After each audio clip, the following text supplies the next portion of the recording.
everyone. My name is Karen Burns, and I'm from the Island Institute in Rathlin, Maine. We are thrilled to have you here today for our session. Please feel free to jump into this chat and say hello and let us know where you are from.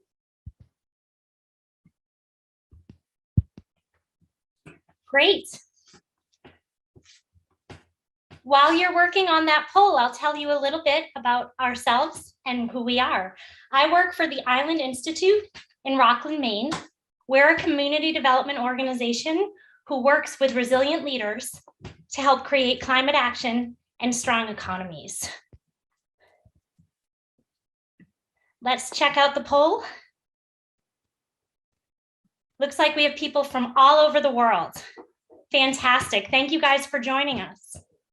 I'm thrilled to be here today with a panel of leaders who have each done remarkable things for their small communities. I'm joined by Welke from Beaver Island in Michigan, Yvonne Thomas from Vinalhaven Island in Maine, Linnell from Vinalhaven Island in Maine, and Quinney from Rathlin Island in Northern Ireland. Our panelists are from all over the globe. Most have never met before, but they have one thing in common, and that is strong leadership. Strong leadership is important for successfully addressing the challenges that are facing island communities. Working with formal and informal leaders to recognize and grow their skills, the Island Institute has made leadership development a core principle of its community development strategy. But what does leadership mean? How do you define an effective leader? At Island Institute, we recognize that community projects cannot move forward without effective leaders at the helm. As a coast, we'll not be able to confront the disruptive changes that are coming due to climate change without investing in the people who will work on the ground, catalyzing that change. We all know a great leader when we see one. They're up and down our coast, leading community climate projects, serving on our town boards, running local nonprofits. For the past 30 years, we've been working to support these leaders. But in the past year, we've taken it a step further and tried to define what makes a great leader. Through an extensive process that included interviews with dozens of leaders, evaluations of our past programs that included leadership development, and a literature review, we have developed an Island Institute leadership framework that defines 7 leadership competencies that are essential to the effective community leadership along the coast of Maine. By identifying the key skills needed by leaders to guide communities through disruptive change, we can better help support leaders to be more confident and effective through targeted support and training. The 7 skills can be seen in this graphic. They are practicing self-awareness, which includes understanding one's strengths, limitations, and the impact of one's behaviors. Developing effective relationships and connections, which includes understanding and responding to the feelings, thoughts, experiences, and behaviors of others to foster effective communication and collaboration, learning, and authentic relationships. We have effective communication, which uses appropriate communication styles for clarity, understanding, and to build trust. We have promoting engagement, which engages individuals and groups to deepen understanding and achieve shared outcomes. There's influencing change, which drives progress while balancing aspirations with reality of needs and capacity. And we have navigate systems, which steers through the complex social and structural systems to understand and mitigate problems facing organizations and communities. And finally, we have innovates and encourages innovation. This is to identify when innovation is needed to achieve results and how to set the conditions for experimentation and learning.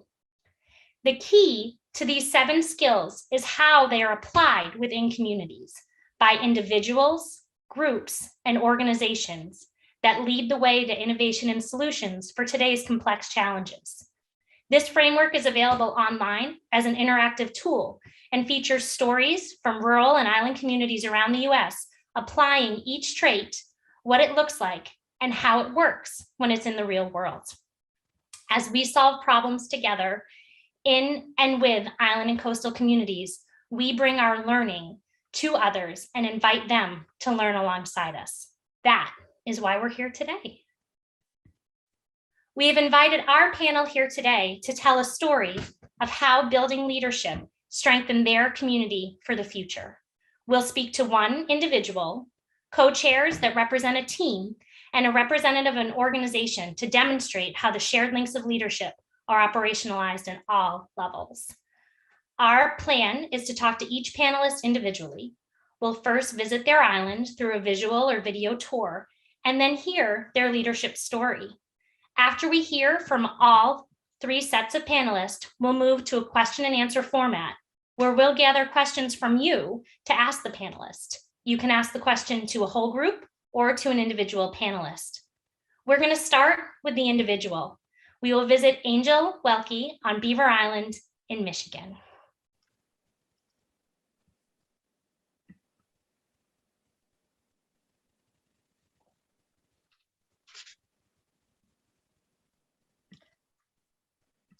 Hello, and thank you for having me here. Karen, thank you for that introduction. It is quite an honor to be included in this amazing summit.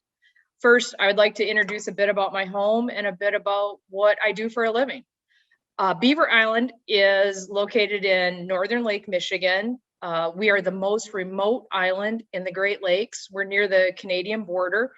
As I told the group a little bit earlier, we're currently having some windstorms. So if my screen goes blank, I'll log back on as soon as possible. We are connected to our nearest mainland point, which is 35 miles away, by a 2.5-hour ferry ride or a 15-minute flight. Currently, 700 people call Beaver Island home, but only about 400 hardy souls spend the entire winter here. Winters can be a little bit challenging. We did see, as the result of the pandemic and people were trying to get out of larger metropolitan areas, we did have a bit of a population boom. We added about 100 permanent residents. Right now, our K through 12 school has 70 children, and the student teacher ratio is 8-to-1. It's one of the smallest schools in the state of Michigan. We are 100% tourism-based economy, and our ferry only operates 8 months a year. So that sort of transitions into what I do for a living. My husband, Paul, and I own and operate Island Airways, an air service based here on the island at Welke Airport, our private airport open to the public. My husband and his parents actually started a small air carrier in the early 70s. When they moved to the island, they created an airstrip just for their own private airplane. And in 1975, when the airstrip got completed, every day people would stop by, hey, if you're going to the mainland, could you drop this off for my Uncle George, or could you pick up some groceries for me? And they decided, well, why not? Let's start an air service. And they bought one twin engine Piper Apache in 1975. At the end of the first year, they had 4 of them. They were so busy. There was another operator, air carrier, on the mainland. And in the early 80s, the two companies merged. And after a few years, my husband bought all the stock for both companies and created Island Airways as it is known today. Right now, we haul on average about 30,000 passengers a year. Our ferry transports 35 to 40,000 passengers a year. And we haul about 1.8 million pounds of freight.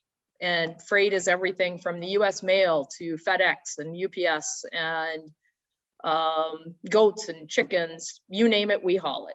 Airplane engines, snowmobiles. We've hauled an entire snowmobile in parts. Most islands served by an air service are served by a mainland-based air carrier. So Beaver Island's pretty unique. Paul and I live here on the island. We live on the airport that we run our operation from. You will hear some airplanes running in the background in a bit. Our 3:30 flight is about ready to take off. So when excuse me, when they started the air service, I think that first year they flew about 750 passengers. So to go from 750 in 1975 to 30,000 in 2021 has been quite an undertaking. Right now we operate 6 aircraft. We're adding a 7th in October. We're quite excited for that. One of the things that were pretty unique, we have the oldest airmail contract in the continental United States. It's been the only continuous airmail contract since 1945. Our ferry ceases running in mid-December. So from that point until the following April, everything comes to Beaver Island in our airplanes. We take all the seats out and we haul freight. We go from a passenger-based carrier to very much a freight-based carrier. And in a typical winter day, we'll haul 4,000 or 5,000 pounds of food, beer is pretty important. Everything the island needs, prescriptions, you name it, we haul it in the airplane. By far my favorite thing we do is haul our school kids. We work with our local school. We don't have a school bus on the island. Our kids, our teachers, everyone flies to field trips. They fly to everything they do. So every Friday, our kids are flown to their away sporting events, soccer, volleyball, basketball, or we go pick up the opposing team and bring them to Beaver Island. And the kids camp out on the gym floor and have a dance and have a party and get to know each other. And I think that is one of the most unique and just really fun things to do. And it really reminds you how remote islands are. They don't get to get in a school bus and go someplace. They have to be flown everywhere, and it's their real opportunity for socialization, but it's also one of the coolest things we get to do is participate in that. So I think we're doing a question and answer a little bit later, so please feel free to throw questions at me about Beaver Island if you have anything. I know you can get my contact info if you have any other questions. Now, why we are here. When Karen sent me the leadership framework, it really got me thinking, how does this fit? What have we done at Island Airways to really get some change going? And as I organized my thought, one thing kept coming back to me. In 2010, we received a phone call from the Federal Aviation Administration, and they said, you can no longer haul critically ill patients off of Beaver Island. In an emergency, you have to become an FAA and state of Michigan certified air ambulance to be able to continue to do that. It was a real blow, and Paul and I sat down and we really started to figure out now what's next? What do we do? So we started calling other air carriers. Have you guys dealt with this? Turns out there's not another island-based air ambulance in the continental United States.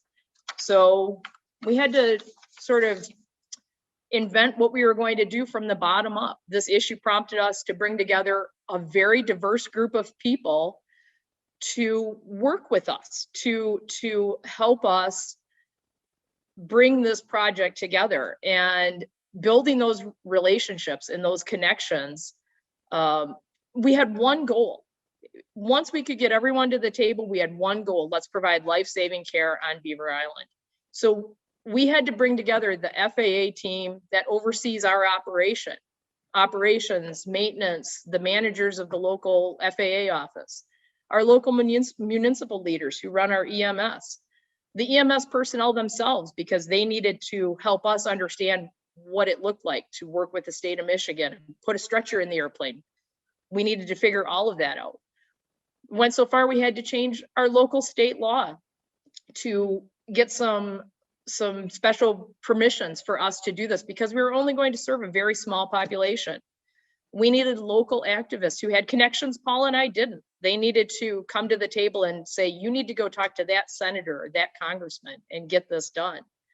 We had to talk to every other air ambulance operator in the state of Michigan and assure them, we only want to do this for Beaver Island. It is so urgent. We're so remote. We're so far away from everything. We need to be able to do this short notice and get it taken care of. And most importantly, we had to rally the residents of our very small island and say, this is important. You need to support us. If we need you to do a letter campaign, do a letter campaign. And they did. They turned up en masse and they helped.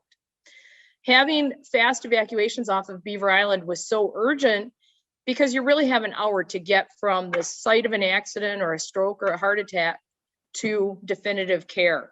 Our definitive care is 15, 30, or 45 minutes away, depending on what the injury is. It was a life and death issue. We got all of these groups to the table and we started having meetings. Some of the meetings were calm and organized and we got a lot done. Others were raucous and there was shouting, and it was challenging, to say the least. And the one thing that we had to keep doing was bringing everyone back. Why are we here? What are we here to do? We're here to deal with this life and death situation. And, you know, we talk a lot in leadership and in the framework about effective communication. And, you know, effective communication, sometimes it's okay to just speak from the heart. And sometimes that's the most effective. During one really challenging day, we went to Lansing, our local seat of government, and we were told we were going to testify in front of a Senate Insurance Committee. And they gave us about 2 minutes. We didn't have anything prepared. I didn't know what to say. And my husband, I will never forget, my husband put his hand in the middle of my back and nudged me. He said, "You're up. Good luck." I stood for a second and I didn't know what to say. So I just started to talk about how remote Beaver Island is, how scary it is to not have this level of care, to just be stuck out here sometimes. And it's not like being in a city with 1 million people. We all know each other. They're friends, they're neighbors, they're relatives, they're best friends. So when the pagers go off, we know every patient. We know this is serious. We need to get them taken care of. I freely admit I choked up. I'm choking up right now. It's that serious because in a small community, you know everyone. So as I talked about this and I talked about it, you know, how helpless it felt that the pagers go off and we can't go help anyone. And please, I all but begged this Senate committee, please help us. Please help us take care of this, our island. And when I finished, the room was quiet. No one knew what to say. And then things started to happen. They saw it. They saw it that we're a small community and we're trying to band together and get this done. So it took 2 years. It took until 2012 for us to get all of the groups together, to get all of the paperwork done, to get everything organized. But thanks to that group of committed individuals, in 2012, Island Airways was granted air ambulance status with the FAA. We were granted special permissions in the state of Michigan to provide service just for Beaver Island. Actually, Paul and I helped write the law that applies just to our company and just to Beaver Island. We purchased a stretcher for the aircraft. We reached an agreement with all of the other air ambulance operators in the state of Michigan that we would not compete. We didn't have any desire to do that. We wanted to take care of Beaver Island. We reached a deal with our local EMS. They provide the medical part of it. We provide the aviation part of it. The state of Michigan changed the law to allow us to have lower liability insurance limits so we can provide this service just for our residents and visitors. And as of 2021, we do on average 45 evacuations a year. I can think of at least a dozen friends and family members who've been saved because we were able to get them to their hospital to definitive life-saving care within their golden hour. And as I told that Senate committee, we knew everyone. You know, we know all of our patients, their friends. And actually 3 years ago, my husband was medevaced. So I had the rare opportunity to sit back and watch everything come together. I saw our teamwork, I saw the EMS teamwork, I saw how beautifully the whole thing came together, and I was pretty proud. That was a real moment. It was that culmination of the framework. We changed everything, all for the best. Thank you very much. Thank you, Angel, and thank you for that amazing story. And thank you all for the conversation in chat. I think my favorite was, yes, beer is very important. That definitely was a message that resonated with folks, but also just a wonderful story of leadership, of vision, and of the ability to actually save lives through that individual and group work that happened together. So thank you for that, Angel. As a reminder to everyone that you will be able to ask questions of Angel during our question and answer period. For the next set of panelists, we are going to be visiting Vinalhaven Island in Maine, where we will learn from the co-chairs of the town's Sea Level Rise Committee. They will talk about leadership at the team level, and they will do their presentation together. But before we hear from them, to learn more about Vinalhaven and the challenge of sea level rise, we'll be viewing a 12-minute video, A Climate of Change, produced by the Allen Institute, which highlights this community and their work. So let's tune in for that video now.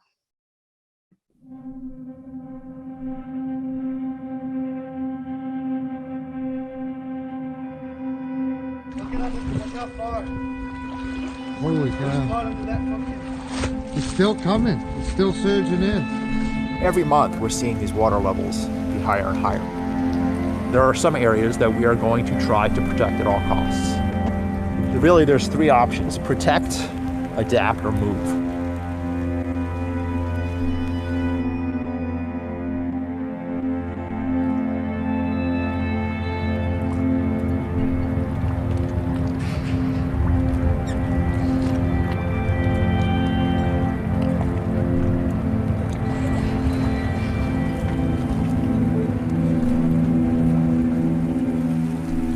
My name is Gabe McPhail, and I am the Community Development and Engagement Coordinator for the town of Vinalhaven. My job is to facilitate projects and processes that are undertaken by the volunteer committees that serve the select board and the town. Downtown Vinalhaven really is the economic hub of the island in terms of where the majority of industry is, where I think all retail is. Main Street essentially serves as like the primary economic corridor for the island.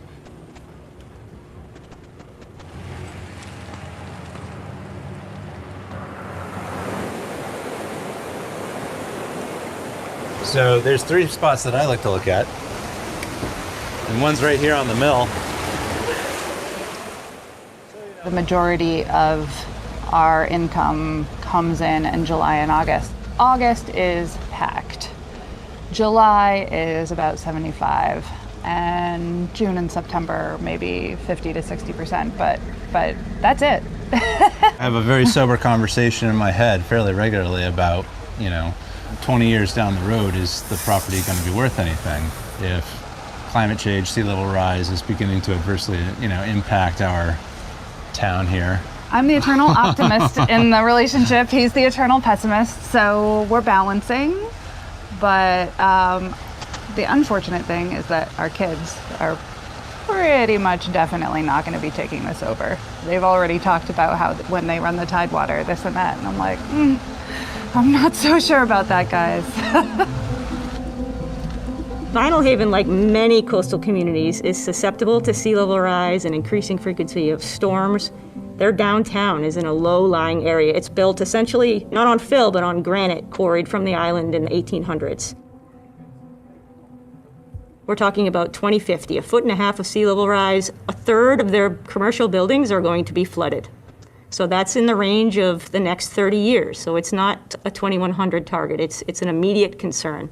What it means on the ground is that emergency management can't access certain locations on the island. They're cut off from the rest of the island. It severely affects the overall economic and I would say social health of the island. That means that our downtown might have to change, where it's located.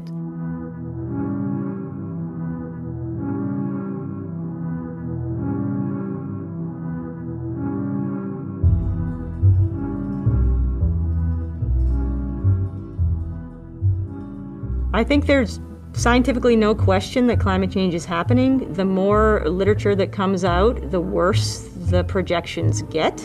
They're never getting better. The Maine Climate Action Plan is a 4-year plan to get Maine towards the aggressive emissions reduction goals put into law by Governor Mills. The emissions reductions targets were a 45% reduction in greenhouse gas emissions by 2030 and an 80% reduction in emissions by 2050 with a goal of carbon neutrality by 2045. Most of the time when people think about sea level rise, they think about this very, very slow process that's going up maybe an inch here and there, an inch a decade. It doesn't sound like that much. That's not that big of a deal.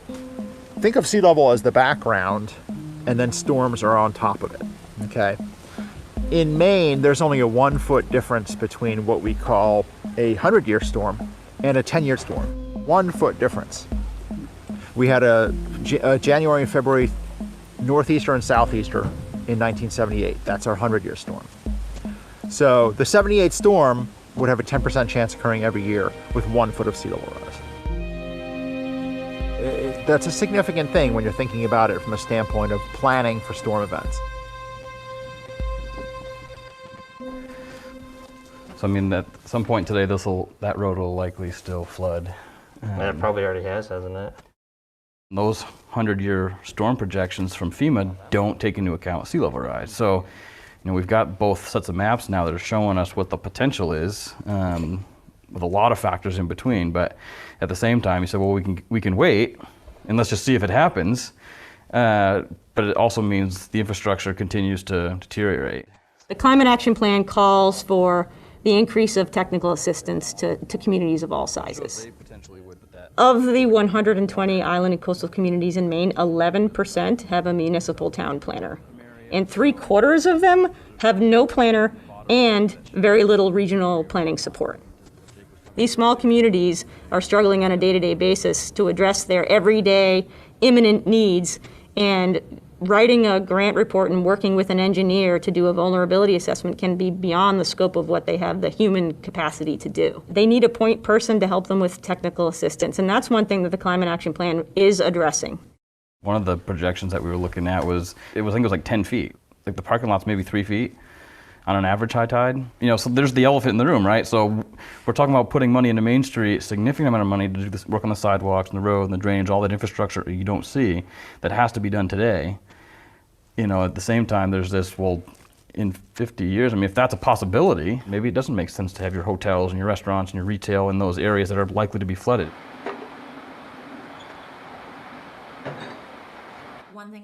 I think for me, there is like this pervasive feeling of despair, and it is hard for me to ignore it. And certainly, I feel like part of my job is to inspire people and to engage people and to bring people together and have them accomplish things so they feel a sense of hope. I don't know how parents talk to their children about it. I don't know, even how neighbors talk to each other about it. Should I say I cry a lot? Because I do.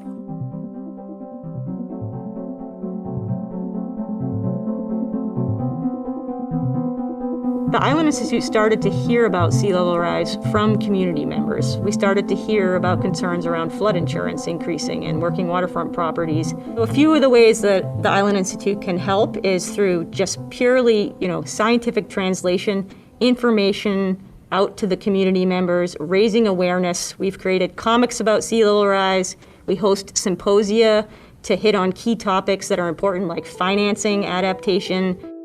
A lot of great work has gone on in the state when it comes to planning and preparing for sea level rise. Too often these communities face the bottleneck of getting money to actually pay for this. These are not things that can be bankrolled through the taxes in any small town.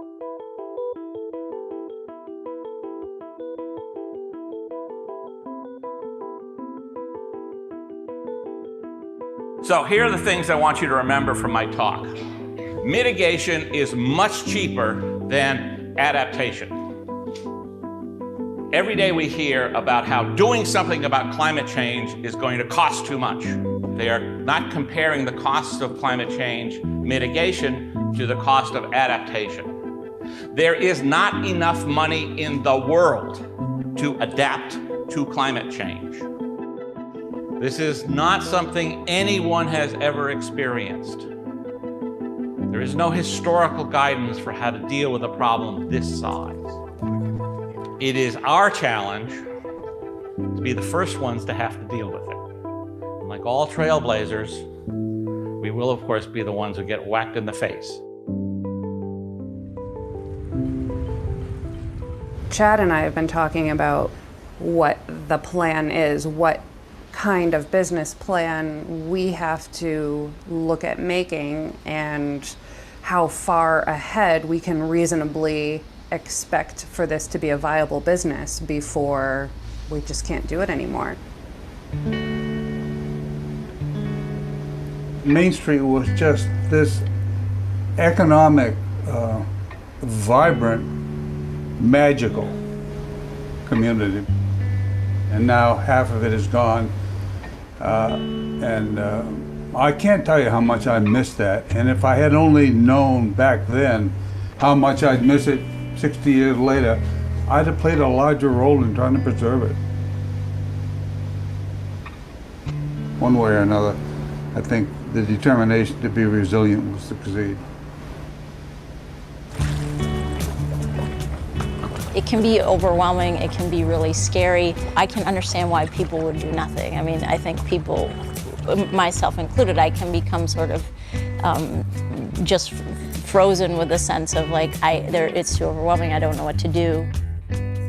But I think that there are just things you do because it's the right thing to do. We can't keep sweeping it under the rug and pretending it doesn't exist. It's happening, and it's happening in our lifetimes. The sea is rising, and we need to plan for it, and Vinalhaven has done a great job of that. They're a small community, they don't have a lot of capacity, but they have a concerned group of citizens who are leading the charge to figuring out how their island is going to handle it. There are things that we can do, and it starts with educating yourself and educating your neighbors and convincing the citizenry in your town that this is a problem worth paying attention to now. You can read the Climate Action Plan. You can become familiar with what the scenarios are looking out 30 years for your town.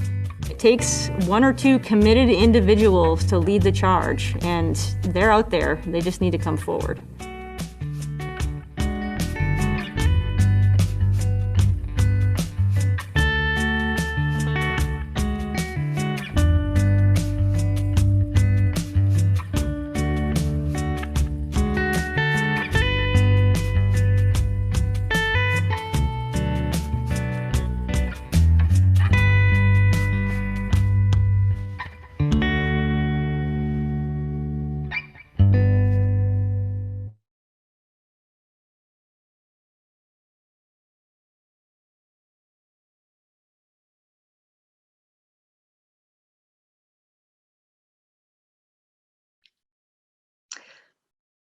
Hello, I'm Linnell Mather. I'm co-chair of Vinalhaven Sea Level Rise Committee and executive director of Vinalhaven Land Trust. Compared to Beaver Island, Vinalhaven is suddenly feeling like a major metropolis. We're an unbridged island, 16 miles out to sea, served by a ferry that makes 6 round trips a day, weather and tides permitting, carrying 16 to 20 vehicles each trip, depending on their size. The island is about 22.5 square miles or 14,400 acres, with a convoluted coastline, making us very vulnerable to sea level rise. Our year-round population is about 1,200, which swells to about 4,000 in the summer. Lobstering, tourism, and support services for that seasonal community are our main economies. We boast a school, grades pre-K through 12, with about 170 students. As you saw in the film, we have an independent town government with a full-time town manager. We're a small community with limited number of people, limited capacity. People like Yvonne and I lead because we have to, and because we care about our community and about our island. Hi, I'm Yvonne Thomas. I work for the Island Institute, and I also co-chair the Vinalhaven Sea Level Rise Committee with Linnell. And before getting too further into the work of the Vinalhaven Sea Level Rise Committee, I just want to name the reality of climate change and how it is an existential threat to absolutely all of us, and it causes sea level rise. And for islands, and especially for islands like ours, that is essentially a bridge between the harbor and a pond, there's really nowhere for the water to go. It's already affecting us, and it's a very real and concrete thing that's happening to us, and yet it is incredibly difficult to talk about, it's scary to talk about, and it's hard to want to get going on doing something about it. As you saw Gabe talk a little bit about in the film, it can be very depressing. So we our town decided to create the Sea Level Rise Committee to sort of name that this is happening, that we need to get ahead of it. And so in 2016, the Board of Selectmen created the Sea Level Rise Committee. We have a really awesome group of people that really enjoy being together. We wish we didn't have to come together in this way, but we have some wonderful expertise. We have somebody with an engineering background. We have somebody that's a middle school science teacher. We have a lot of people who are have different levels of expertise working in the science community. And then we have folks like Linnell and me who are used to running meetings, are used to working at the community level. And so it's a really great group, and we've been able to get a lot done. We're especially lucky that the town decided to create the Community Development and Engagement Coordinator position in 2018, and that really gave us a lot more capacity to get grants done and to participate in other projects happening at the community level and also at the sort of regional and state level. And our committee, we meet monthly like most committees do, and we really just spend time on our different project areas, whether it's long range planning and studies and different collaborations, or working on citizen science projects or community engagement projects. And Linnell's going to talk a little bit about some of those specific activities that we do. So promoting engagement is one of the competencies in the Island Institute's Resilient Leadership Framework that's very important to our work. In the film, you might have noticed the gauges for our Tide Trackers project. These are set up in various locations around the island where they're highly visible, such as the ferry terminal where passengers disembark, and the public parking lot downtown, commercial center of our island. Also in areas that are very prone to flooding, such as the area we call the Meadow, which we saw in the film. This is the main road that connects town to the north end of the island, and it floods now probably about once a month, at least, if not more. We go out at times of high tide or possible storm surge to document the height of the water. Often people ask what we're doing there, standing in the water, which allows us to share our work, raise their awareness, and sometimes get them involved in our project. The time series data that we're collecting can be used in our outreach and engagement, as well as in future grant and funding applications. Pre-COVID, do you remember pre-COVID? We held several events. A team of architects volunteered their time to help the community visualize some design changes to our downtown that it could make it more climate resilient, as well as more vibrant and pedestrian friendly. We also hosted a full day meeting with 20 or more members from various segments of our community to discuss and review a self-assessment tool for our community to evaluate vulnerability to coastal flooding, which helped inform our work plan and, as was mentioned in the film, made us very aware how flooding and sea level rise are going to impact our town's ability to deliver emergency services.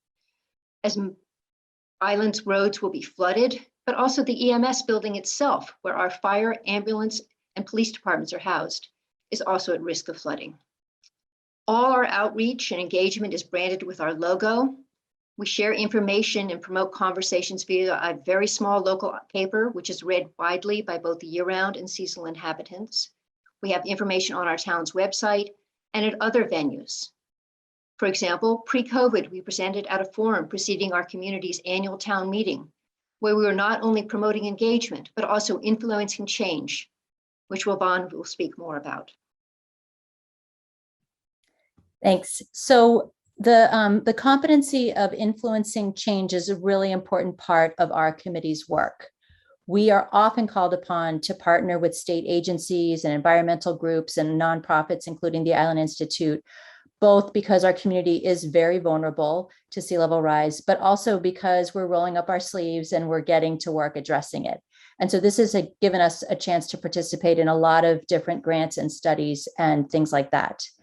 One example from a couple of years ago was a project that the Island Institute put together called The Cost of Doing Nothing. And they were looking for different communities that are particularly vulnerable to sea level rise to really look at data that would show the cost of doing nothing, which of course is insanely expensive, as we saw in the video. So that allowed us access to expertise and data that we would have never been able to collect and pull together on our own, and helped create a compelling argument for why we need to really continue to move forward with this work. We also partner with different groups within our community. So we have students that we work with, we have year-round community members, and then we also have the seasonal folks. And we use the same information, we have the same need to engage those different groups, but sometimes our tactics or our approach will be different depending on who we're talking to and what's really important to them. Students have a really different view from some of the seasonal residents as far as like what's bringing them to be really aware of and wanting to talk about and work on this issue. So we feel that tension. We feel the tension inherent in adapting to change, and certainly in leading and influencing change in our community and at the state and regional level.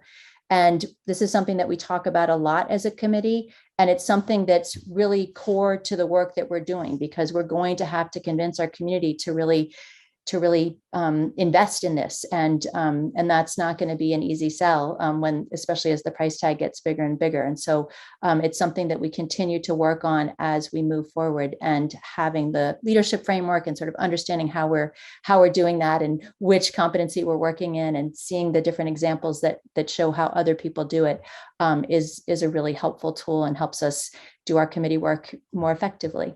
So thank you.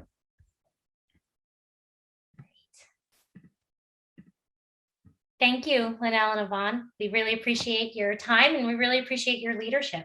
Just as a reminder, everyone will have a chance to ask questions of Linnell and Yvonne and about the sea level rise work that they're doing on Vinalhaven during our question and answer period. Now we're going to turn to our final speaker, who will be representing the organizational stance of leadership framework, and that is David Quinney from Rathlin Island in Northern Ireland. And we look forward to hearing about his leadership through his work at the Rathlin Development and Community Association. Let's see a little bit of that island now.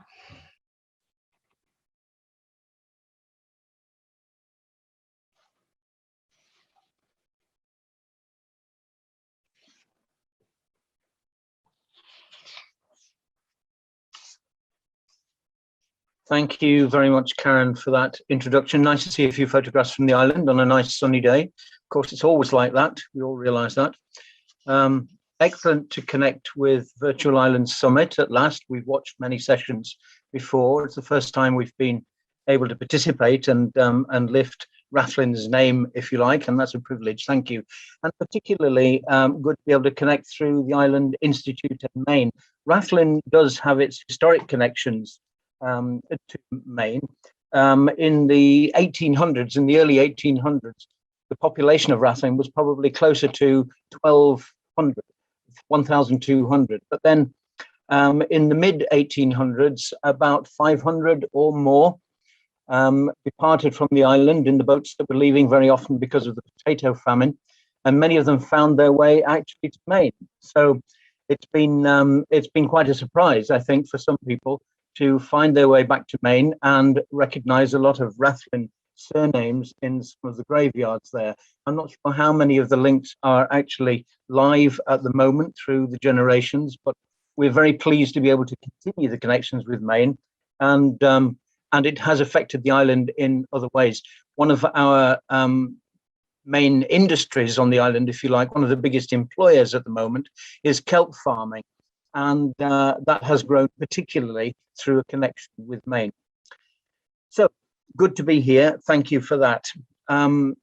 If we had 1,200 population many years ago, it shrank considerably. Not everybody went to went to Maine, of course, but in the 1990s, we were probably down to around 70 people. It's notoriously difficult to actually count people on an island. You'd think it was very easy, but it doesn't seem to be. Who's in and who's out and who counts as an island resident is not always very easy to sort out. So we give figures in vagaries rather than accuracy. The population, if it was around 70 then, was probably, because it was a very small population, a lot easier to overlook and a lot easier to ignore. The island itself is very small.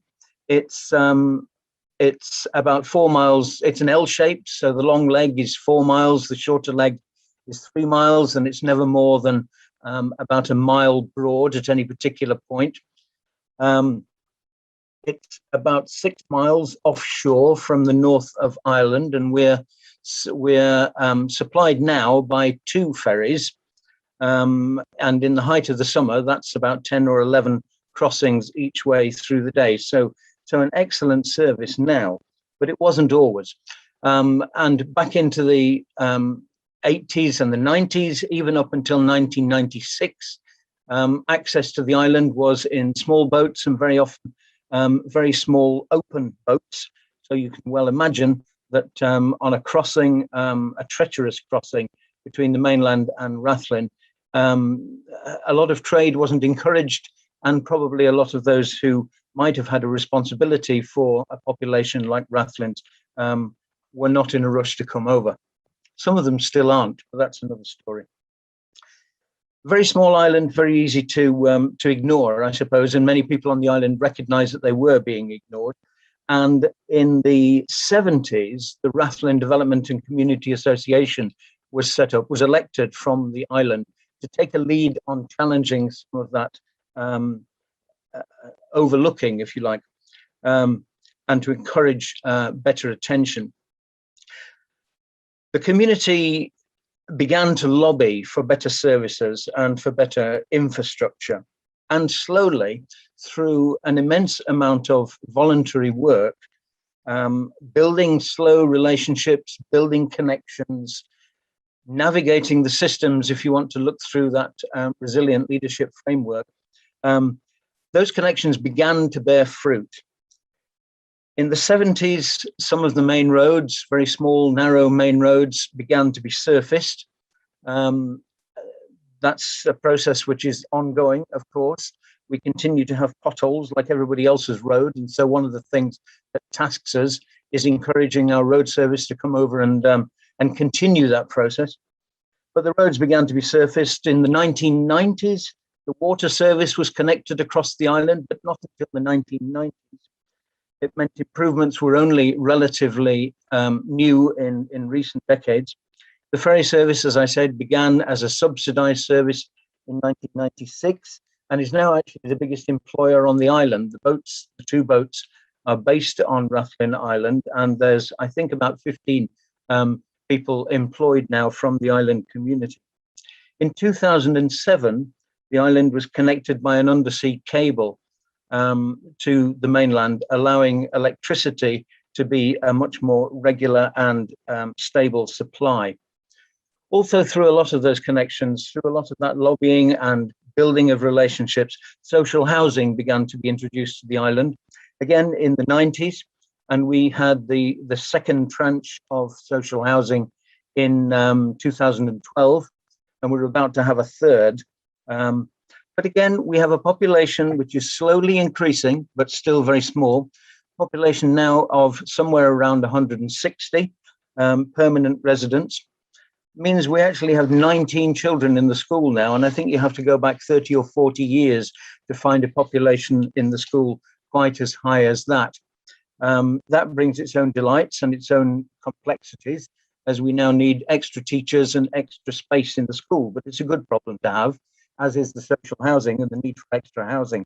That extra housing, the improvement in the infrastructure, including very good broadband on the island, actually better than where I'm speaking from now, which is on the mainland in Ballycastle.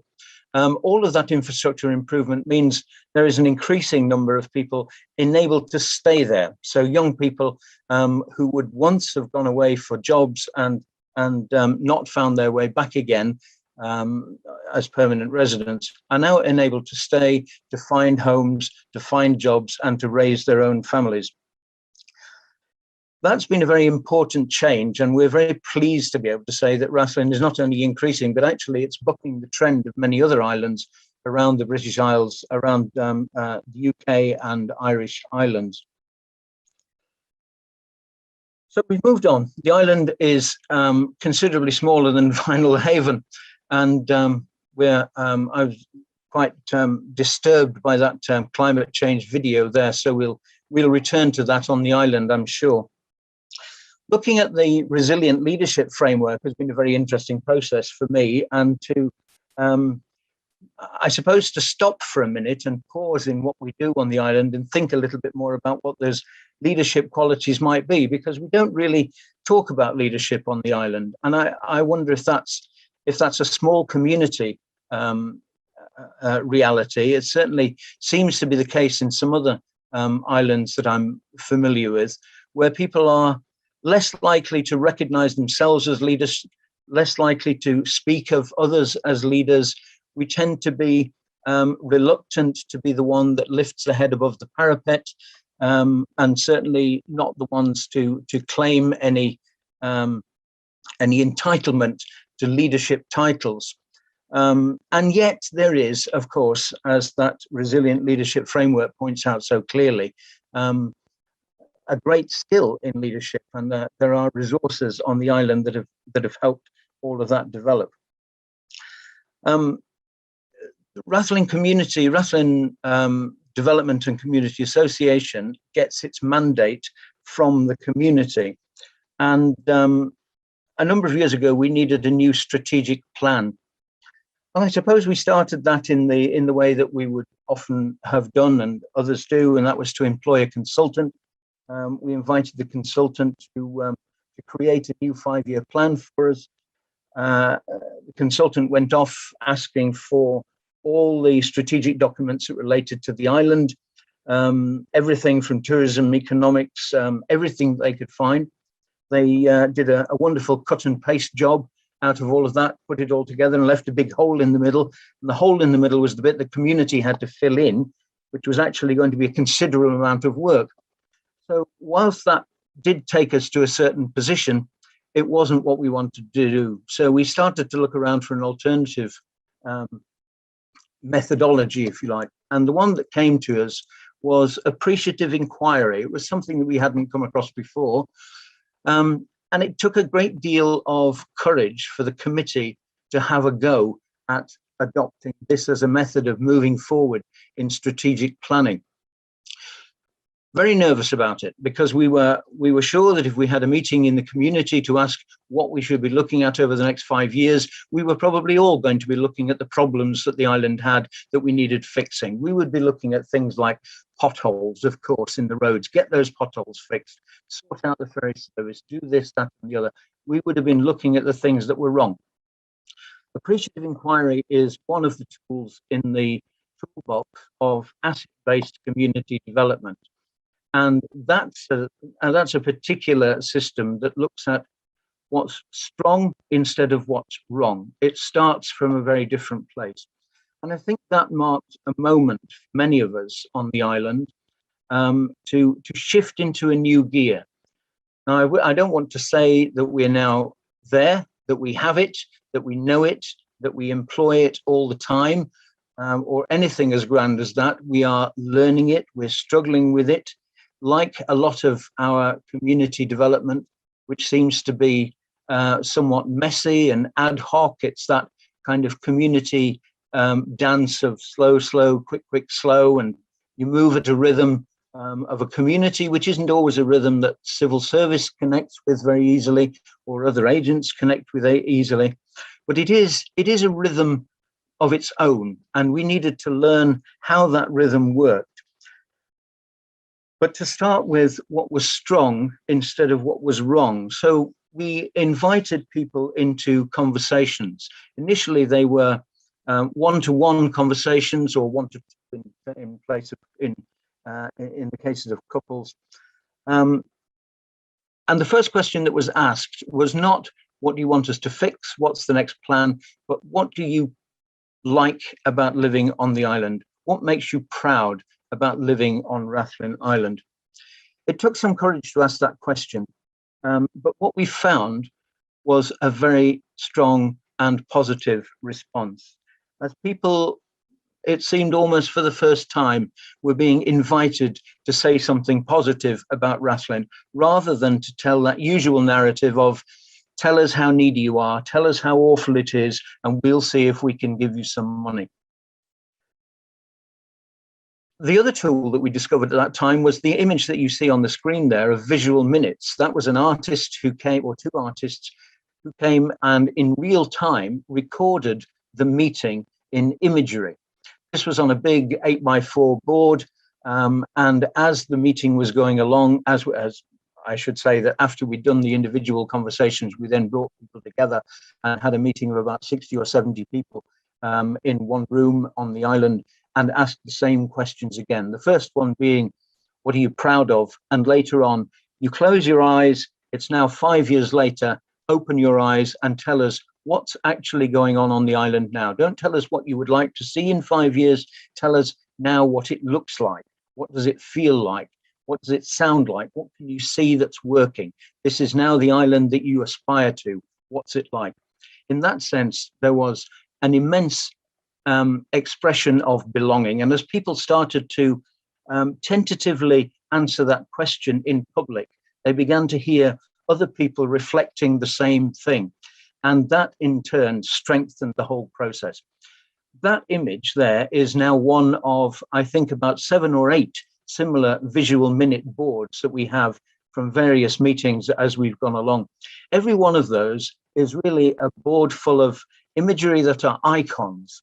We use them for conversations. Right down at the bottom of that picture, I'm not quite sure if you can see it, I can't on my screen, but it says, all change starts with a conversation. And that's what we were finding in that process, that as we talked with each other in a positive way, things began to change. We began to grow aspirations with each other. We began to trust each other a little more. I'm not saying there was no trust before, of course, but we began to feel some of that trust in the structure of creating a strategic plan. We moved on. There are other boards from that same process. And the strategic plan is now very similar to that imagery there in graphic terms, but it's an aspirational board. Instead of the usual documents that we would have in strategic plans and structures with civil service of 46 different things you've got to do and 39 ways of doing each one of them, all with dates and times along it. We have aspirations, we have hopes, we have imagery, and people were extremely positive about taking that forward. That enables us then to chat with civil servants, with agents, with politicians, and unlock the story of the community. But very importantly, not from a place of need and desperation, but from a place of strength and pride. That has been a very important shift for us, and something that I think we are constantly learning as we go along, just how important that actually is. It means now, as we sit at the tables, instead of being outside the rooms with the placards, shouting and confrontationally attempting to get, I suppose, what were the rights of the island for infrastructure and service, what we're now seeing is that we are at the table and we're able to collaborate and speak not as beggars with our hands out for what people will give us, but actually as partners, and partners who understand the island, understand the strength of the island, understand its environment and its heritage, and can lift our heads up from, literally, I suppose, from the potholes on the road to something a lot stronger and a lot more positive for the future. It's taken us into very different places. And now, although we have made significant changes on the infrastructure, as we sit at that table, we discovered that the civil servants are also humans too. Surprise, surprise. And so we invite them to come and play with us rather than beating them over the head and telling them what we want from them. I suppose we've discovered that there are 3 questions in asset-based community development which are important to us. And the first one is, what can we do for ourselves? The second one is, what can we do if someone helps us a little bit more? And the third is, what do we need other people to do for us? But it's very important for us to start with that first question. Who are we and what can we do for ourselves? What do we have? And as we've discovered time and time again, we have pride in our own community. We have pride in our own relationships and in our own abilities to work together. And when that pride is allowed to have the space to speak, then we can develop those relationships with outside agents who can connect with us at a more correct level, which benefits them and benefits us, and we move on together. There's considerably more to say about this. It doesn't usually fit into a short space of time at all. We've learned all kinds of other tools as we go along. And just echoing the Vinalhaven video that we've just seen, we are now able to lift ourselves beyond the very basic infrastructure services, but to recognize that what we're looking for now is environmental strengthening, biodiversity strengthening. We are looking at renewable energies and the decarbonization of the island. We'd like to think we can set that goal at 2030. We'll see. As fast as we can move on, we'll do that. We're beginning to catch the conversation with government departments and with other agencies, both in Northern Ireland and in Westminster in London. Those conversations where strategic documents and policies are set, but needs practical, detailed pilot projects. We're offering Rathlin as a place where some of those pilots can be tried out, and looking forward to moving that conversation along, which seems to be beginning to have traction. That's an exciting possibility. It's a privilege and a source of great pride to be able to make an impact now beyond simply the island itself and play a part on a much bigger stage. Thank you. Thank you, David, for that wonderful presentation and that preview into the really exciting work that's happening on Rathlin Island and the way that it could continue beyond. I am thrilled to be able to bring us to the next section, which is our question and answer section. I will ask, if you are putting a question in the Q&A box, if you could please write where you're from. That will help us in being able to get those questions answered and have a little bit of context. We also have a couple of questions, if you are looking in the Q&A box, that were answered by panelists already, so people can check those out and see. And then we have a couple that we will still get answered together as the group. So thank you, everyone. Thanks for your time. Thanks for your wonderful stories. And now I'm going to ask a couple of questions of you. So the first question I have for you is, can you share a story? And I think I'll ask this one of Angel and Yvonne. Would you mind sharing a story of when your leadership surprised you? When your role as a leader, when your experience as a leader, when you found yourself surprised by something that happened related to your leadership? And I'll start with you, Yvonne. So the thing that comes to mind, I'm in a sea level rise frame of mind. I have no background in science. My experience with sea level rise is I grew up in New Orleans. And so I just was like, oh gosh, sea level rise is happening here too. I am sort of familiar as a regular person with how it feels. And so when the committee was formed, I just thought, all right, I'm going to do this. And I had actually never been on a town committee before. I'd done a lot of volunteering, but so I had to go and get sworn in, and it felt very formal. And I thought, I'll do this for a little while, see if I can help, but I don't know how much I'm going to be able to help. And as it turns out, we had plenty of expertise. And what we didn't have as much of was just the sort of, I always say, like, I represent the 5th grade reading level. Like, let's keep it real. Let's keep the scientific jargon, sort of manageable. And then let's run good meetings. Let's have good agendas. Let's make sure we get stuff done. Let's not meet for the sake of meeting. And so finding out that facilitation skills and sort of some of the things that I do naturally and I do within my work were really what was needed and was a really important contribution. Kind of surprised me. I didn't know how long I was going to be there. And then eventually Linnell and I got pegged to take on the leadership of the group. And now it's really one of my favorite volunteer activities that I do. And I'm a lot more knowledgeable about sea level rise, but I also, like I said, I definitely try to represent the sort of common person without a lot of scientific background, so that our work is able to be accessible by the community and not just the folks that are really deeply steeped in this work. So that would be my example. Great. Angel?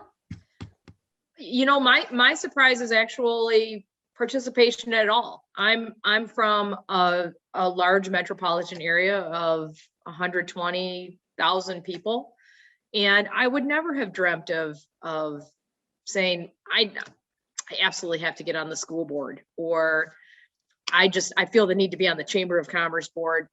It never crossed my mind. There were so many people volunteering and, to be honest, taking care of things. And I got to Beaver Island, and it's a small place, and I started to go to meetings. That's how you figure out what's going on in your new home. And I kept seeing the same faces, and they were really carrying heavy loads. They were on multiple committees, and here I am 20 years later on, you guessed it, multiple committees, because it's a small place and a few people really work behind the scenes to get a lot done.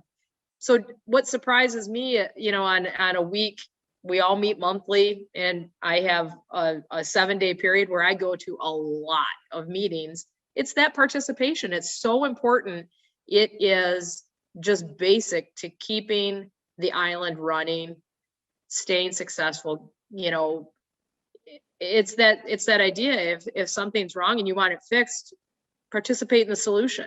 Don't sit in the audience and take pot shots. It's a lot hotter on the other side of the table when you're up there and they're throwing the pot shots at you. Get up there and participate. So my actual participation is what has surprised me over the years. Great, thank you.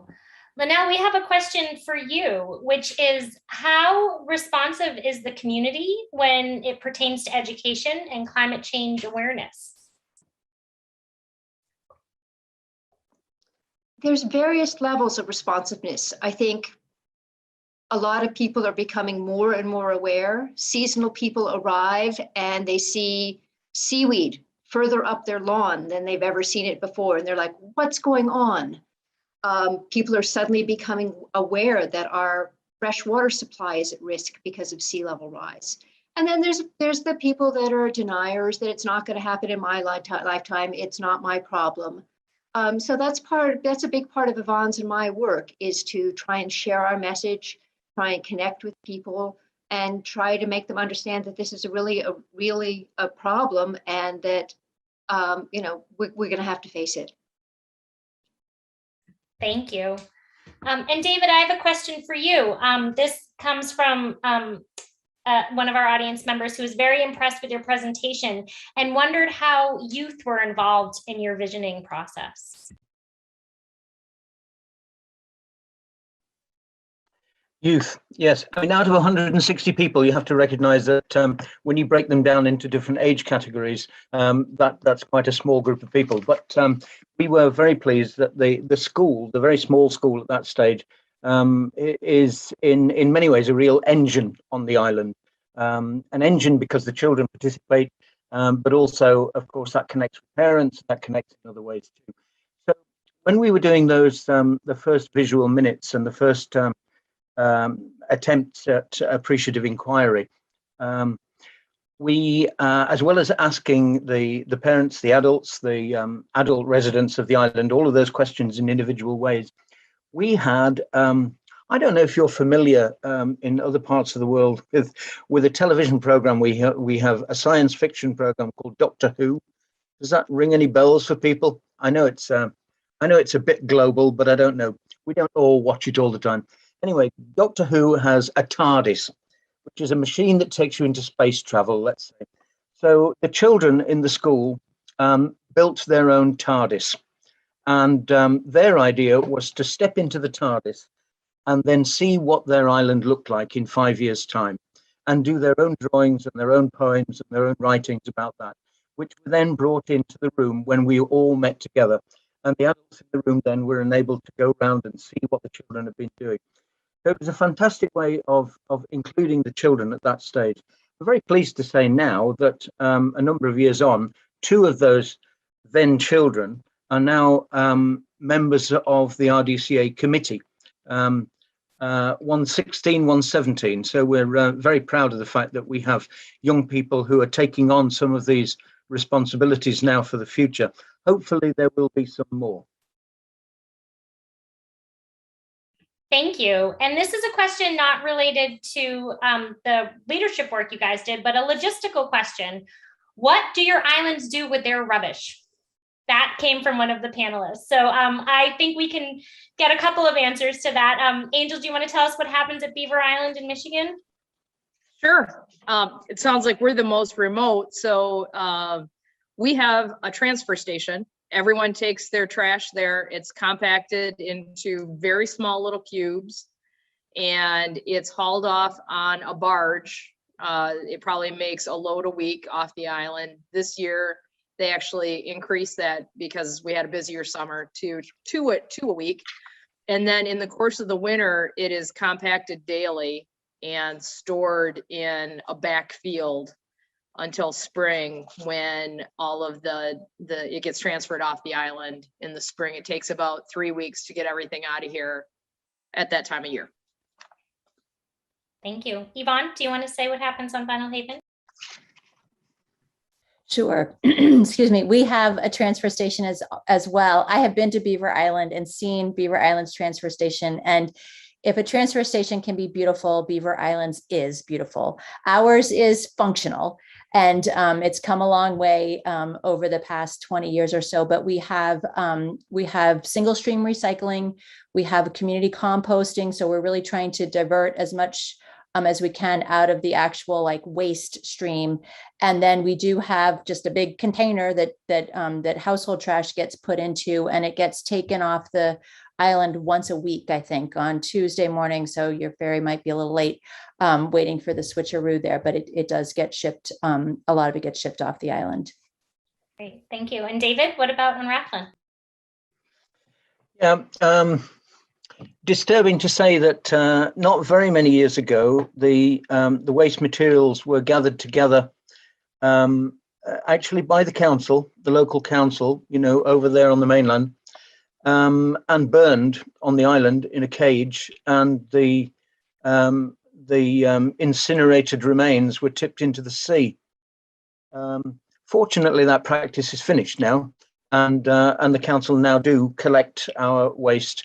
We have 3 bin collections. We have the black bin, which is general waste. We have a blue bin, which is recyclable, and a brown bin, which is composting materials. And all those 3 things are taken off the island. So it's a constant process of working with the council to make sure that works efficiently and to work for the best that it can for the island. But I think we're also very conscious that we need to reduce rather than just find ways of dealing with that waste material. Plastic waste, marine litter is very consciously part of our experience, and we actually have an environmental education officer coming over again on Monday to talk with a number of us about how we might provoke further thought about that and where we might go with it. It's an ongoing problem, even on a very small island. Thank you. And yes, I know waste management is a huge issue in islands across the world. So I'm really grateful for asking that question. Cheyenne asked that question. Thank you. I want to ask another question for each of you in each island, and Linnell will have you speak for Vinalhaven this time. But the question was about broadband accessibility. And did broadband accessibility have any impact on your ability to move your specific project that you talked about forward, or the connectivity issues really influence the way the project moved forward? So why don't we start with you, David? We'll go back to you. What was the connectivity, and did it have any impact? Yes, when I started working on the island 12 years ago, the broadband connection then was, I think we had about 0.5 megabyte download speed, and that was shared out amongst the island. It was really pretty dismal. We could, we survived in the resource center in the office doing emails and the very basics, as could most other people. But if you wanted to do anything more ambitious, it wasn't going to get you anywhere. So we spent a long time talking with and looking for new relationships with other people further up the ladder, with the British Telecom system, the people who were largely responsible for that. We lobbied, we talked, we met. It wasn't getting anywhere. We were actually told at one stage that BT, as it's called then, have no intentions whatsoever of improving this current system. And at one stage we gave up on it and we said, okay, well, we'll put a satellite system into the office. People can try it out. If they like it, they can go and find their own version of it. We did that. That started working for us. And in a very short period of time, BT came back to us and said, we had no intention of improving the system. What we now have is plans to trial a completely new system. So that meant for a period of about 8 months actually trialing, they beamed across, they transmitted fiber speeds into the green cabinet receiver, if you like, on Rathlin Island. That was bringing in something like, much higher speeds, because then as it travels back down the copper wires to the individual recipients, it's reduced again in its speed. But it does mean now that if you're close to that cabinet, you could be getting 70 or 80 megabit download speed per second, which is enormously better than it ever was. That's enabled all kinds of things to happen on the island. Again, it's part of enabling people to stay on the island and work from the island. It's actually attracted some people to the island who've been able to continue their businesses over the internet. And it's been incredibly useful, obviously, in the COVID period, as a number of our projects have significantly advanced, I would say, through using Zoom and Teams and such like, faster than they may have done had we had to have face-to-face meetings all the time. So at the moment, we're doing well. This is for the island where Marconi set up the very first commercial radio broadcast from the East Lighthouse on Rathlin over to Ballycastle. So in a sense, we played a part then in moving it on, and it's good to see that trial a few years ago was the first in the UK. So it's nice to be on the front of that as well. Great, thank you. Linnell, do you want to tell us about the impact of broadband on your project? Oh, well, I wish I could. Town of Vinalhaven just spent roughly 6 years with community conversations, research on various options for providing broadband to our island. The island is very much a series of haves and have-nots. Those of us who live close to town can get very good internet. I've got a download speed of over 100 at my house. Other people at other ends of the island are lucky if they can get 3 or 4 or anything. So 6 years of discussion to bring municipal broadband to the entire island were basically shot down at the cost. So we are still, a lot of people are going with satellite, paying a fair amount of money per month, but getting really, really excellent service. People who are choosing to move to the island year round due to COVID or whatever are tending to buy properties in town where they can get good, fast internet. So alas, we are still in the sort of third world country on internet out here. Great. And Angel? Well, we are somewhere between Vinalhaven and Rathlin.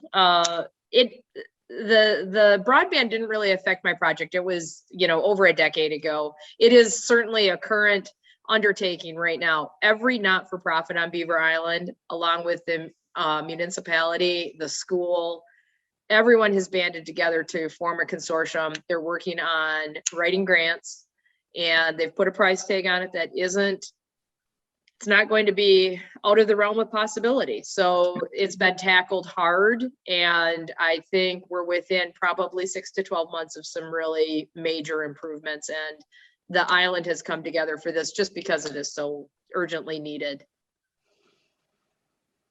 Thank you. So thinking about the resilient leadership framework that has been introduced here and has been spoken about by each of you, could you all explain the pieces of the framework that were the most helpful in your process, but can you talk to us a little bit about if any of those competencies come naturally to you or you feel comfortable engaging in? Are there ones that are strengths that you feel like you came to, and then maybe any ones that you feel like you really need to work on as a leader, the ones that you really would like to focus on? And I guess we'll start with you, Yvonne, for this one. So the ones that really resonate with me are the ones that have more to do with personal interaction. So like self-awareness, connections and relationships, communication. I have a background in school counseling, so I feel like I'm trained and paid to kind of be good at those aspects of leadership. And it was really great when I first saw the framework to sort of be able to kind of look at it quickly and be like, oh yeah. And then like, oh, some of the other ones I definitely need to work in and to see. It's great to see it sort of laid out. So I think the one that is probably the most challenging for me is navigating systems, really working with bigger groups, understanding how, big sums of money and big initiatives kind of come all the way down to the work that I do. That's something that I definitely am needing to learn more about and participate more in, and having the sort of bullets and the examples on the leadership framework help kind of make it real, because systems can feel pretty abstract and sort of remote from the on the ground work that I'm doing. Thank you. And David, do you have an answer to that one? I suppose in one sense, the whole concept of a resilient leadership framework is different and new to us, in the sense that mostly we just blag our way through it. We just get on and do what we can do, and learn and stumble along and make enormous blunders from time to time. Sometimes we recognize it, sometimes we don't, until people beat us over the head with it. So it's not natural to us to think about our competencies, I think. Like, we're not really very good at celebrating our successes, although we're learning that. We're learning the importance of, as we've said earlier, about building on what's strong. To do that, you need to recognize it.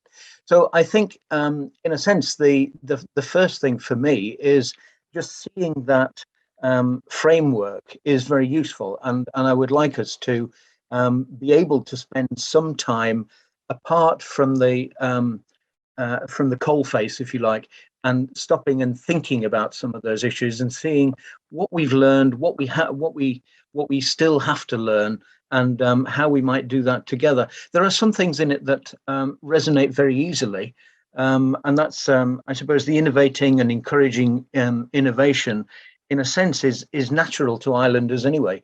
In many cases, you've just got to do it because nobody else is going to do it for you, kind of thing. So get on and do it.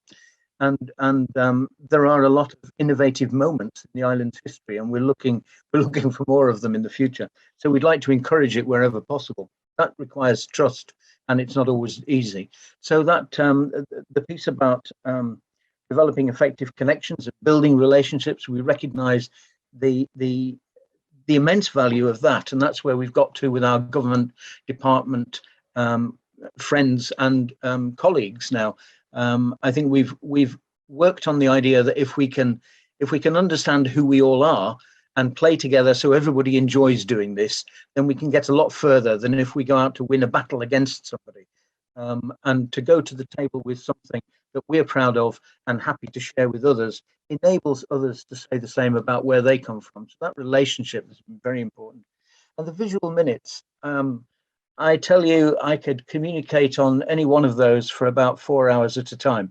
So you want to know about communication? We've discovered that we have something to communicate. Thank you. And I'm going to transition to probably 2 more questions, and then we're going to bring it to a close. So Linnell, there was a question asked from one of our members wondering about engaging and translating community members and understanding data. We know that the sea level rise, there was a lot of talk about maps and flood insurance and things. So can you talk a little bit about how you translate for and engage people in data that may or may not be accessible or understandable? That's a really good question. Luckily, we have some people that are really good at taking data and making it accessible, either through story maps or different kinds of graphing, or just trying to simplify it and make it accessible for people. That it is a challenge. I mean, the data we're gathering about from the tide gauges can be very confusing if you just look at it. But if we can start to show the trends over time, that's what we want to give to people. It involves using non-technical language, bringing people bringing data to people in a way that they can understand it and learn from it. And Angel, did you have a similar issue with the FAA regulations and all the complexity of figuring out the air ambulance? Was there a need to translate that data so that your community could understand it?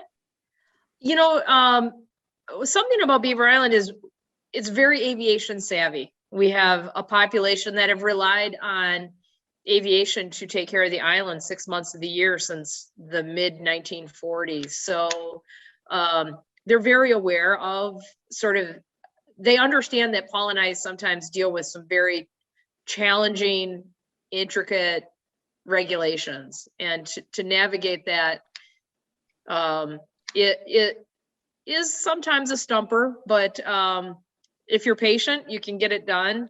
You know, it does work. But whenever you know, air ambulance is such a great example of that. When we said we might need letters from 20 people, I think we would have had 400. If I really had to put that call out, I think almost every person on the island, every household would have written a letter and said, we need this. And that really has an impact. You know, we're a small business serving a rural community. The FAA really does listen to that. They understand the lifeline we provide. So it's something Paul and I balance quietly behind the scenes, but if we have to call in the reserve troops, they're always there. Great. That's a great story. So one final question, and this has to do with, you talked a lot, Angel, about transporting to and from the island. And there's a question that I'd love all three islands to answer. And Yvonne, you can speak on behalf of Vinalhaven about producing food on the island. Are there efforts to produce more food on the island? Is there food created locally now, and what's happening? So Yvonne, do you want to jump in first for that? Sure. So it's sort of an ebb and flow thing. They're definitely in the way past almost all the food was produced on the island. And then we've had periods of time where we have more farming happening. Right now, thankfully, we're in a period of time where we actually have two really good professional level farms that are producing a great amount of food, and we're all really enjoying it, and it's available in our local grocery stores, and one of them has a little outlet. One of them you go to the farm to buy it. So much more access to local produce this time of year. In the off season, when the growing season is over, it's much harder to get locally produced food. There are still a lot of people who put food up for the winter and fill up their freezers and things like that, canning. But I would say in the summer, we are able to access a fair amount of local food, and in the winter, not so much. David, what about on Rathlin? Well, at the moment we have, as we've said, 6 miles away to the mainland, 25 minutes on a ferry average between the two of them. Excellent delivery service. If there's a storm, okay, there's a few days when, or a day or maybe more, when you have to have stockpiled things. We don't, I would say, produce much food on the island. There are individual polytunnels, and people do some gardening, they do some sharing of produce. Mostly, I would say the island produces food for other people. It's farming of beef cattle and sheep. They're exported and sold elsewhere. So we're producing food for others rather than ourselves. There's a little. One interesting thing is, and it's very topical for us at the moment. Fortunately for you, it's a project that's embargoed until tomorrow, so I can't go on about it at any great length. But just an example of it. One woman was telling me today that she used to keep about 100 chickens and many ducks, but they've been predated over the years, and she can't do it now. So we're now involved in the preliminary stages of a project to eradicate those predators. If that's possible, that will then mean all kinds of other things become possible on the island again. It will improve some of the farming practices. It will enable people to produce raise their poultry again, and who knows where that will take us. I would say more than food being produced on the island, what we're more interested in is producing fuel, removing fossil fuels and producing our own renewable energies that will change the island radically, and hopefully make a contribution to something that we've seen Vinalhaven is suffering from all too much. Thank you very much. And thank you all for those great questions. We are at time, so I'm going to have to stop us there. And thank you all for joining us to hear about these stories and learn from these incredible leaders. As I mentioned, this framework that we produced is a work in progress, and we at the Island Institute are eager to share it over the next year with community leaders, partner organizations, education institutions that focus on leadership studies. We really want to hear from you. What did we get right and wrong? What are we missing? What stories of effective leadership do you have that can help make it stronger? So I'd like to invite each of you who is here today to reach out, visit our online tool, and just share your stories and feedback with us. And thank you very much to the amazing leaders and panelists who joined us today. And thank you all for taking the time to learn from them. It's been a great experience.